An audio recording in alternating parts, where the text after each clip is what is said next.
जय हिंद साथियों, नमस्कार, राम राम साथ स्वागत है आपका हमारे YouTube चैनल चित्रा क्लासेज में।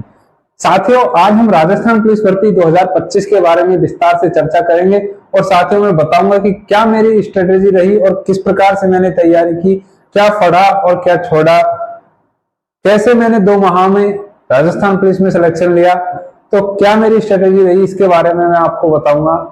साथियों, कहते हैं ना, रख हौसला वो मंजर भी आएगा, रख हौसला वो मंजर भी आएगा, प्यासे के पास चलकर समंदर भी आएगा, यूं हार कर मत बैठ ए मंजिल के मुसाफिर, मंजिल भी मिलेगी और मिलने का मजा भी आएगा। दोस्तों, किस प्रकार मैंने 2 माह में 2 महीने की तैयारी में राजस्थान पुलिस में सिलेक्शन लिया।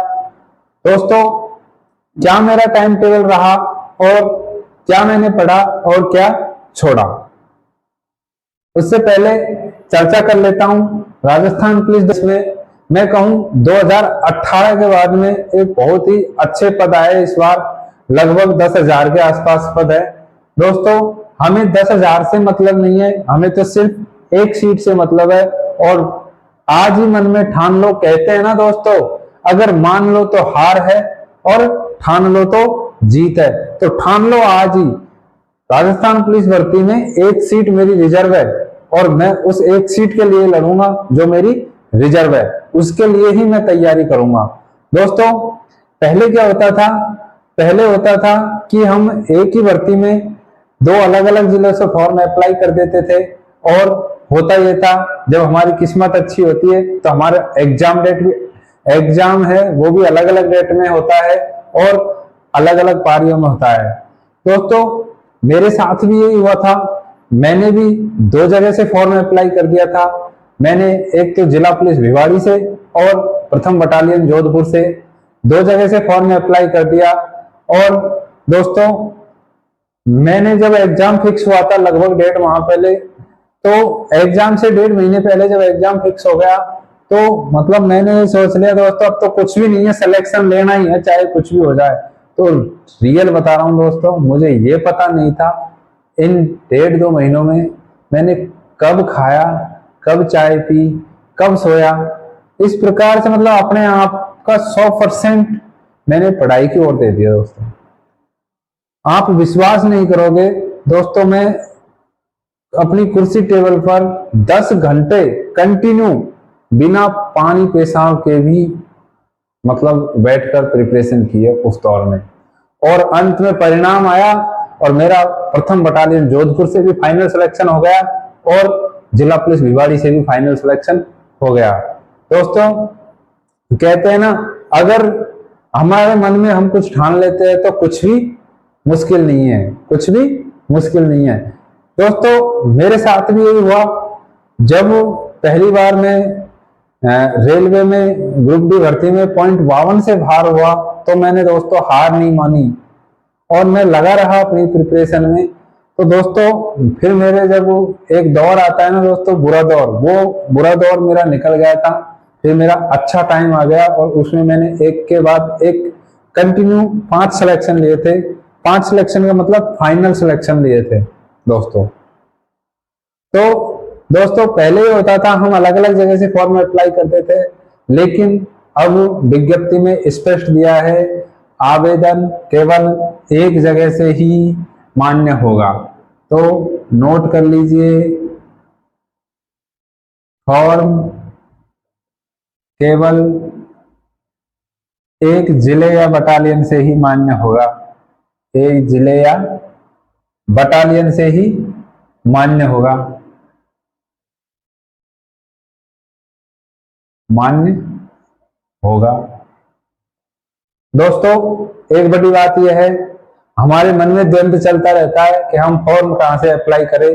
तो मैं आपको बताऊंगा कि फॉर्म कहां से अप्लाई करना है, हमारे लिए सेफ जोन क्या हो सकता है। और इस बार मैं कहूं दोस्तों, बहुत अच्छी भर्ती है, यानी कि अपना 100% दे दो। क्योंकि दोस्तों, राजस्थान पुलिस की भर्ती काफी दिनों के बाद, यानी कि 6-7 साल बाद पहली बार इतनी बड़ी भर्ती आई है। नहीं तो वही 4,000-5,000 पद के आसपास आते हैं दोस्तों। इसलिए कहता हूं बहुत अच्छी भर्ती है और अपना 100% इसमें दे दो दिन रात एक कर दो, सफलता आपके कदमों में होगी। दिन रात एक कर दो, मैं कहता हूं दोस्तों, सफलता आपके कदमों में होगी। दोस्तों इसके फॉर्म 28 तारीख से, यानी कि फॉर्म 28/4/25 से और 17/5/25 तक भरे जाएंगे। 17/5/25 तक भरे जाएंगे। हाँ दोस्तों, अंतिम डेट का इंतजार नहीं करें, ध्यान रहे दोस्तों। जो पॉजिटिविटी के साथ यहाँ फॉर्म जल्दी अप्लाई करते हैं ना, सिलेक्शन भी ज्यादातर उनका ही होता है दोस्तों। क्योंकि भाई जो फॉर्म अप्लाई करेगा वो तो एग्जाम की प्रिपरेशन करेगा, लेकिन जो फॉर्म अप्लाई नहीं करेगा तो वो तो अपना टाइम उसमें ही खराब कर देगा कि मैं फॉर्म कहाँ से अप्लाई करूँ, क्या करूँ। इसलिए दोस्तों वीडियो में बने रहे, मैं आपको बताऊंगा कि लास्ट डेट से पहले आपको फॉर्म अप्लाई करना है और आपके लिए सेफ जोन क्या हो सकता है। दोस्तों इसकी पात्रता, जिनके पास सीईटी है और 12th पास है, जिनके पास सीईटी है तो जाहिर सी बात है 12th पास तो होंगे ही। जिनके पास 10+2 वाला सीईटी क्वालिफाई है वो राजस्थान पुलिस का फॉर्म अप्लाई कर सकते हैं। दोस्तों अब मैं बताता हूं मेरी स्ट्रेटेजी क्या रही। मेरी स्ट्रेटेजी क्या रही दोस्तों, इसमें क्या होता है, इसमें एक तो आता है हमारा रीजनिंग वाला पोर्शन। कौन सा पोर्शन? रीजनिंग वाला।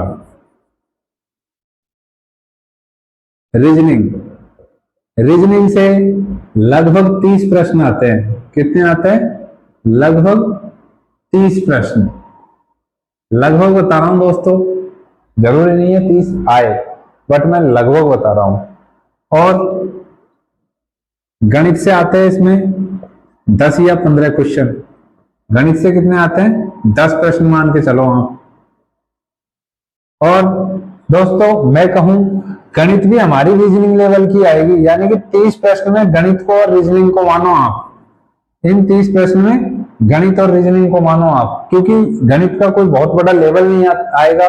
मैं कहता हूं दोस्तों रीजनिंग की तरह ही गणित आएगी, है ना। और उसके बाद में दोस्तों कंप्यूटर आता है। इसमें कंप्यूटर के 30 प्रश्न। दोस्तों ये एक पार्ट है, इसके 60 प्रश्न आते हैं। कितने आते हैं? 60 प्रश्न। मैंने संभावित बताया है, जरूरी नहीं 30 के 25 भी हो सकते हैं, बट मैंने संभावित बताया है ना। तो इस प्रकार से हमारे रीजनिंग के, गणित के और कंप्यूटर के 60 प्रश्न आएंगे। दोस्तों मैं आपको बताऊंगा रीजनिंग हमारा प्लस पॉइंट है। रीजनिंग हमारा प्लस पॉइंट है, यानी कि अगर हमने रीजनिंग को अच्छे से तैयार कर लिया ना, तो रीजनिंग में हमारे क्वेश्चन गलत होने की कोई संभावना नहीं होती। और उसके बाद में गणित का भी बहुत ही इजी लेवल है। और दोस्तों मेरा जो प्लस पॉइंट रहा है ना, वो रीजनिंग, गणित और कंप्यूटर, ये पूरा पार्ट ही मेरा बहुत ही प्लस पॉइंट रहा है। क्योंकि दोस्तों मेरे उस टाइम होता क्या है, रीजनिंग के जो 30 क्वेश्चन आते हैं ना, रीजनिंग में मेरा अच्छा स्कोर था 26 प्लस था, कहने का मतलब 26-27 मान के चलो आप, है ना, कंफर्म नहीं है। कंप्यूटर में दोस्तों मेरा दोनों ही पेपर में, फर्स्ट आरएसी बटालियन से और जिला पुलिस भिवाड़ी से, दोनों में ही मेरे 25 प्लस थे, यानी कि 30 में से 26-27 का रेशो था मेरा। तो एक मेरा प्लस पॉइंट ये रहा। और साथियों ये कंप्यूटर में बता रहा हूं मैं आपको, मेरे ही बैच के, मेरे ही साथियों के, इसमें 15 और 17 और 20 पे ज्यादातर वही ढेर हो गए। और मेरा प्लस पॉइंट रहा था इनमें मैं 26-27 का स्कोर अचीव कर पाया था। दोस्तों रीजनिंग प्लस पॉइंट है और कंप्यूटर प्लस पॉइंट है, मानो तो हमारा ये पूरा पार्ट ही प्लस पॉइंट है। 60 प्रश्न हमारे लिए कोई बड़ी बात नहीं है अगर हमारा ये पार्ट क्लियर हो जाए तो। कंप्यूटर के लिए दोस्तों मेरे पास कंप्यूटर का बहुत ही बेस्ट जेम्स नोट से, मतलब मैं कहूं जिन नोट से मैंने तैयारी किया ना दोस्तों, वो ही नोट से मैं आपको टेलीग्राम ग्रुप में डाल दूंगा। डिस्क्रिप्शन के लिंक में टेलीग्राम ग्रुप का लिंक दे दूंगा डिस्क्रिप्शन में। दोस्तों टेलीग्राम चैनल ज्वाइन कर लेना और वहां मैं कंप्यूटर के नोट्स डाल दूंगा। और कोशिश करूंगा कि कंप्यूटर के नोट्स को मैं एक बार अपने एक्सपीरियंस के साथ आपको यहाँ बोर्ड पर समझाऊं, ताकि आपको और अच्छा समझ में आ सके। दोस्तों कंप्यूटर बहुत ही प्लस पॉइंट है आपके लिए अगर आपने पढ़ लिया था। उसके बाद दोस्तों आता है हमारा सामान्य ज्ञान यानी कि जीके, और सामान्य विज्ञान यानी कि जीएस, और करंट अफेयर्स यानी कि करंट। और इसके बाद में एक महत्वपूर्ण आता है हमारा महिला एवं बाल विकास वाला टॉपिक है ना, महिला एवं बाल अधिकारों का संरक्षण, बाल अधिकारों का संरक्षण। दोस्तों ये आता है हमारा 45 नंबर का। कितने नंबर का? 45 नंबर का, जिसमें लगभग 10 क्वेश्चन तो आपके यहीं से ही आ जाते हैं। कितने आ जाते हैं? 10 क्वेश्चन, और यहां से आ जाते हैं। और ये हो गया हमारा करंट। दोस्तों महिला एवं बाल अधिकार का संरक्षण, इसके लिए आप किसी भी पब्लिकेशन की एक बुक ले आना और रख देना। दोस्तों मैंने पढ़ा था उस टाइम सिखवाल, और हुआ ये सिखवाल से कोई भी क्वेश्चन बाहर नहीं गया था। दोस्तों सिखवाल से कोई क्वेश्चन बाहर नहीं गया, और मैंने उस टाइम, मैं दोस्तों किसी बुक का प्रमोशन नहीं कर रहा हूँ, मैंने जो पढ़ा था वो आपको बता रहा हूँ, अपना एक्सपीरियंस आपके साथ शेयर कर रहा हूँ। मैंने पढ़ा था महिला एवं बाल अधिकार के लिए सिखवाल। दोस्तों जीके जीएस के लिए मैंने दिशा की गाइड पढ़ी थी, और रीजनिंग की मैंने प्रैक्टिस की थी, मैथ की मैंने प्रैक्टिस की थी। कंप्यूटर के लिए मैंने जो नोट्स पढ़े थे वो आपको मतलब यहाँ बोर्ड पर समझा दूंगा या फिर टेलीग्राम ग्रुप में शेयर कर दूंगा आपके साथ।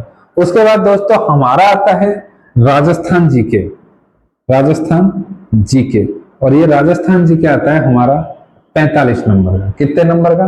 45 नंबर का, यानी कि 45 प्रश्न यहाँ से आएंगे, 45 यहाँ से आएंगे, 60 यहाँ से आएंगे। इस प्रकार टोटल हमारा 150 प्रश्न का पेपर होता है, और 150 नंबर का ही पेपर होता है। उसके बाद में दोस्तों हुआ ये, मैंने सभी को बहुत अच्छे तरीके से पढ़ा, और दोस्तों लास्ट के 1 महीने मैंने ये जो करंट अफेयर है ना, इसके लिए मैंने 1 महीना दे दिया। मैं करंट अफेयर के लिए आपको सजेस्ट करूंगा, मूमल की बहुत ही बेस्ट बुक होती है करंट अफेयर के लिए। आप मूमल की अंतिम 6 महीने की बुक ले आओ, और उसके बाद दोस्तों कोई भी एक यूट्यूब चैनल जो करंट पढ़ाता है, कोई भी सर हो जो आपको करंट पढ़ाए अच्छा लगे, उनको फॉलो करना। और दोस्तों आप सेलेक्ट करना उनका पिछला 1 साल का, कितना? पिछला 1 साल का जो भी करंट अफेयर पेपर में आया है, यानी कि जो पिछले जो पेपर हुए हैं उनमें करंट अफेयर जहां से आया है, और 1 साल का हमें बिल्कुल इंपॉर्टेंट जो करंट अफेयर से जो प्रश्न है उनको याद करना है। बाकी 6 महीने का ही तो हमें याद करना ही करना है। ठीक है दोस्तों। इसकी एग्जाम होगी जून या जुलाई में संभावित बता रखी है, जरूरी नहीं जून जुलाई में हो। बाकी मेरा अनुमान तो कहता है दोस्तों जून में तो एग्जाम होगी नहीं, और जुलाई में भी पूरे 100% चांस। मेरा जो पर्सनल एक्सपीरियंस है वो बता रहा हूँ दोस्तों, मुझे नहीं लगता कि जुलाई तक एग्जाम हो जाए। बट आपको इंतजार नहीं करना, और आप तो ये सोचो कि आने वाले हर दिन मेरा एग्जाम है, और उस हर दिन को आप अपना एग्जाम मानकर प्रिपरेशन करो। मैं मानता हूं दोस्तों आप बहुत बेहतर करोगे। क्या करोगे? बहुत ही बेहतर। दोस्तों जब आप एग्जाम पास कर लोगे तो एग्जाम पास करने के बाद में आपका फिजिकल होता है। क्या होता है? फिजिकल।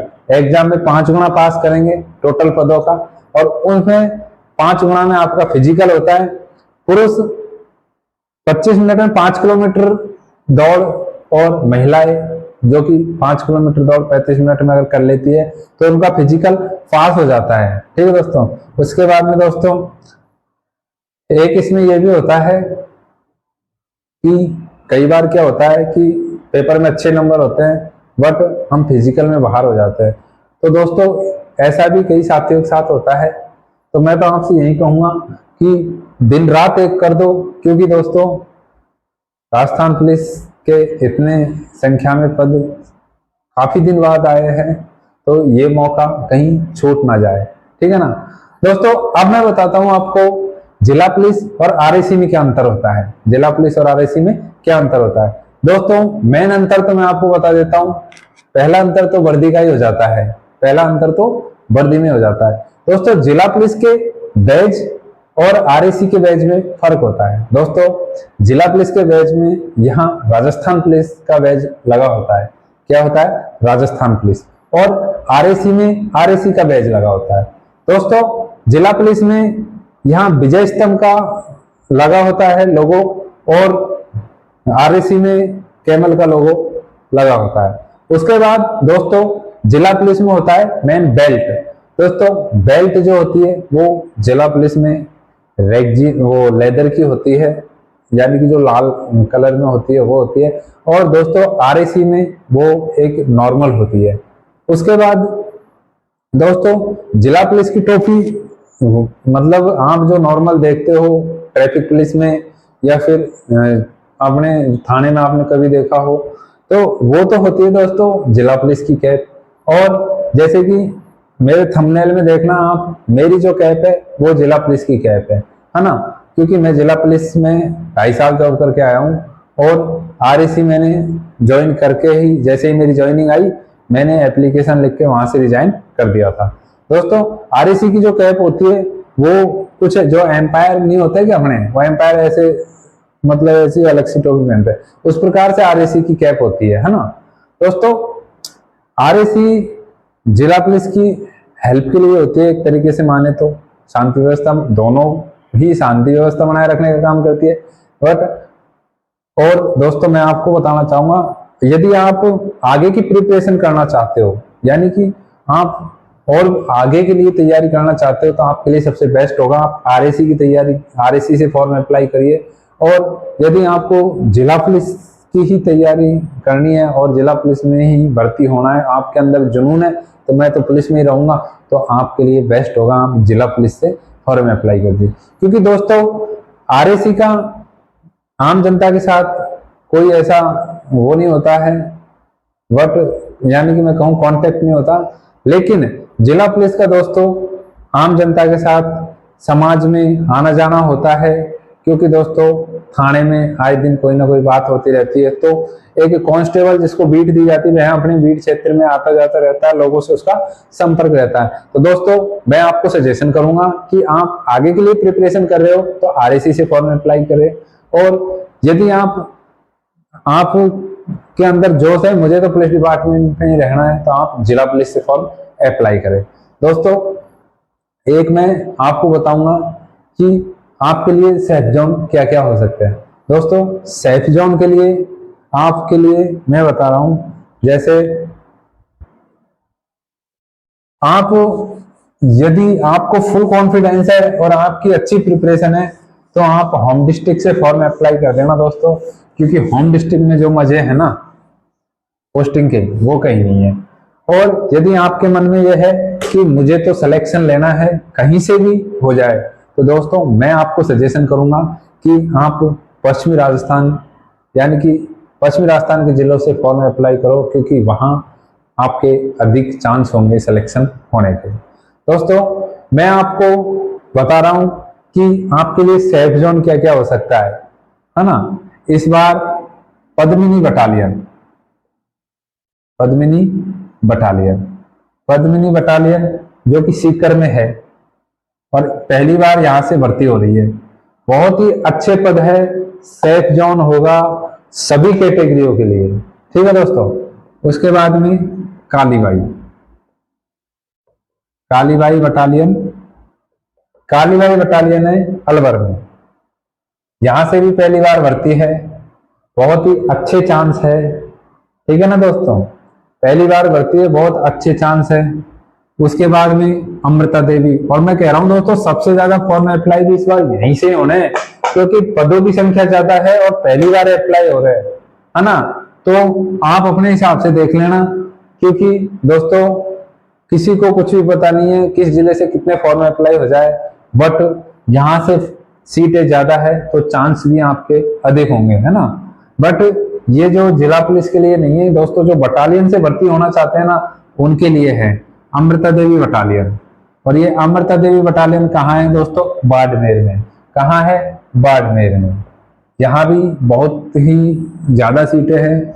और एक हमारा जो नया जिला बना है ब्यावर, दोस्तों ब्यावर ये है जिला पुलिस, है ना। यहाँ से फॉर्म अप्लाई कर सकते हैं जो जिला पुलिस में भर्ती होना चाहते हैं। दोस्तों ब्यावर भी यहाँ से इस बार बहुत ज्यादा सीटें हैं और आपके सिलेक्शन होने के बहुत ज्यादा चांस है। दोस्तों इसके बाद मैं बताता हूँ आपको कि आपके लिए सेफ जोन मेरे एक्सपीरियंस से क्या हो सकते हैं। मेरे हिसाब से दोस्तों मैं तो यही कहूंगा, अगर अपने आप पे कॉन्फिडेंस है और विश्वास है दोस्तों, आप कहीं से भी फॉर्म अप्लाई कर देना, आपका सिलेक्शन कोई नहीं रोकेगा। बट दोस्तों सेफ जोन में आपको बता देता हूं जहां से कट ऑफ कम जाने के चांस है। जनरल कैटेगरी के लिए, एससी के लिए, एसटी के लिए और ओबीसी के लिए। दोस्तों जनरल कैटेगरी के लिए सबसे बेस्ट है बालोतरा। इस बार देख लेना यहां से कट ऑफ कम रहेगी। दोस्तों बालोतरा, ब्यावर, ब्यावर तो देख लो सभी कैटेगरी के लिए बेस्ट है क्योंकि यहां से बहुत ज्यादा सीटें हैं। कोटपुतली, कोटपुतली बहरौर। दोस्तों कोटपुतली बहरौर और उदयपुर, यहां से इस बार जनरल कैटेगरी में बहुत, मैं कहूं अदर डिस्ट्रिक्टों की बजाय कट ऑफ कम जाने के चांसेस है। और दोस्तों एससी के लिए मैंने आपको बता ही दिया, ये जो बटालियन है ये सेफ जोन है। इसके बाद में आप भी पश्चिमी राजस्थान की तरफ कूच कर जाना। दोस्तों पश्चिमी राजस्थान में जिस भी जिले से सीटों की संख्या अच्छी है वहीं से फॉर्म अप्लाई कर देना, अधिक चांस है। उसके बाद दोस्तों एसटी के लिए, एसटी के लिए मैं आपको सजेशन करूंगा चूरू, चूरू, जैसलमेर, यहां से कट ऑफ कम रहेगी दोस्तों। चूरू से, जैसलमेर से, जालौर से और चित्तौड़गढ़ से। और जो सिटी से भर्ती देखना चाहता है वो कोटा सिटी से फॉर्म अप्लाई कर सकता है। दोस्तों कोटा सिटी में कट ऑफ ज्यादा रहेगी बजाय इन जिलों के, लेकिन इन जिलों में चांसेज है कट ऑफ कम रहने के, है ना, जालौर और चित्तौड़गढ़। और एक हो गया कोटा सिटी। कोटा सिटी में कट ऑफ ज्यादा रहेगी। कोटा सिटी की बजाय आप यहां से फॉर्म अप्लाई करते हो तो आपके लिए अच्छा है, यहां से कट ऑफ डाउन रहेगी।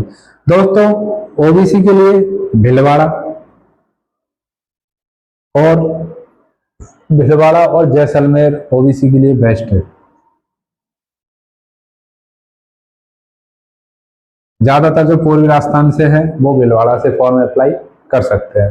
दोस्तों अब मैं आपको बताऊंगा क्या मेरी स्ट्रेटेजी रही और कैसे मैंने प्रिपरेशन की। दोस्तों होता क्या है कि मैं जब तैयारी करता था तो जो दूसरा आदमी है ना वो जज नहीं कर सकता, दूसरा कोई भी कैंडिडेट है वो ये नहीं सोच सकता कि आदमी कब सोता है, कब खाता है, कब क्या करता है। क्योंकि दोस्तों मेरा जो पढ़ने का टाइम था वो था मैं सुबह 4 बजे जग के मुंह धो करके और अपना जो भी है नित्य कर्म करने के बाद किताब उठा लेता हूं। और दोस्तों उसके बाद में मैं बुक्स जब तक मेरा मन करता है, कोई फिक्स टाइम नहीं है दोस्तों। मैं हमेशा क्या है कि मैं ये सेलेक्ट कर लेता हूँ, जैसे जीके पढ़ लिया मैंने, राजस्थान हिस्ट्री उठा ली तो मुझे मेवाड़ का इतिहास, जोधपुर का इतिहास पूरा करना ही है, चाहे इसमें 1 घंटे लगे चाहे 2 घंटे लगे। दोस्तों इस तरीके से मैंने प्रिपरेशन की थी। होता क्या है एक बार दोस्तों सिलेबस कंप्लीट हो जाता है तो उसके बाद में हमें बहुत ज्यादा टाइम नहीं लगता। दोस्तों महिला एवं बाल अधिकार वाला जो है उसको मैंने सिखवाल की बुक पढ़ी थी। उसको ये मानो दोस्तों अगर चाहो ना आप एक बार अच्छे से पढ़ लो, फिर उसका हर 2 घंटे में आप रिवीजन कर सकते हो। 2 घंटे में पूरा रिवीजन कर सकते हो, यानी कि फ्री के नंबर मान के चलो। कंप्यूटर दोस्तों मैंने इतना जबरदस्त पढ़ा है, लास्ट के 3 दिन में 9 बार, आप विश्वास नहीं करोगे, लास्ट के 3 दिन में 9 बार मैंने कंप्यूटर के जो मेरे नोट्स है ना, यानी कि रोजाना 3 बार उनका रिवीजन करता था। और यही रीजन रहा था दोस्तों कंप्यूटर मेरा प्लस पॉइंट। उसके बाद दोस्तों करंट मैंने आपको बता ही दिया, मूमल का। होता क्या है जब तक मेरा मन करता है, यानी कि 4 बजे के बाद में मैं पढ़ना स्टार्ट कर देता हूँ। उसके बाद में 8 बजे 9 बजे तक जब तक मेरा मन करता है। उसके बाद दोस्तों मैं नहा धोकर खाना बनाता था, खाना खा के मैं थोड़ा मनोरंजन करता था, यानी कि मोबाइल देख लेता था। उसके बाद दोस्तों मैं सो जाता था, और जब भी मेरी नींद वापस खुलती है मैं वापस दूसरे सब्जेक्ट उठाकर और फिर वही मतलब ये फिक्स कर लेता था, आज मुझे इस सब्जेक्ट से ये टॉपिक पढ़ना है, इतना पढ़ना है और इसको पूरा करना ही करना है। तो ये मेरी स्ट्रेटेजी रही थी दोस्तों। शाम को मैं खाना खाने के बाद क्यूज देखता था। क्या देखता था? क्यूज। दोस्तों मैं प्रश्न आंसर देखता था और प्रश्न आंसर हल करता था। प्रश्न आंसर हल करने से दोस्तों कॉन्फिडेंस आता है। जैसे मैंने राजस्थान जीके के 150 प्रश्न हल किए और मेरे 150 में से 140 145 सही है दोस्तों, तो एक अलग ही कॉन्फिडेंस आता है। कई बार 148 सही हो जाते थे दोस्तों। क्यूज, इससे क्या होता है, जब भी हमें नींद आने लगती है ना, तो आप क्या करो, क्यूज उठा के क्यूज हल करो, है ना। तो ये आपके लिए बहुत ही प्लस पॉइंट है।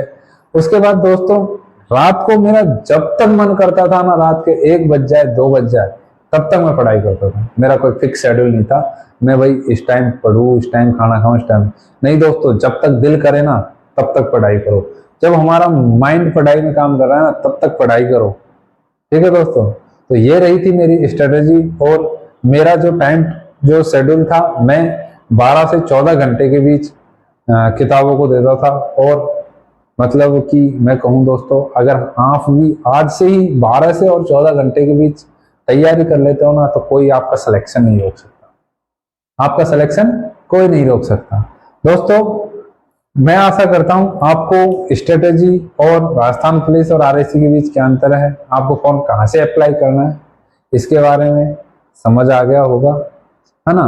तो सभी को बेस्ट ऑफ लक। सोच समझकर फॉर्म में अप्लाई करना दोस्तों, कहीं ऐसा नहीं हो बाद में पछतावा रह जाए, है ना।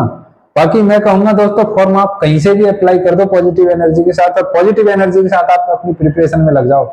सिलेक्शन तो आपका 100% है। ठीक है दोस्तों, तो मिलते हैं दोस्तों नेक्स्ट क्लास में। तब तक के लिए जय हिंद, जय भारत, थैंक यू।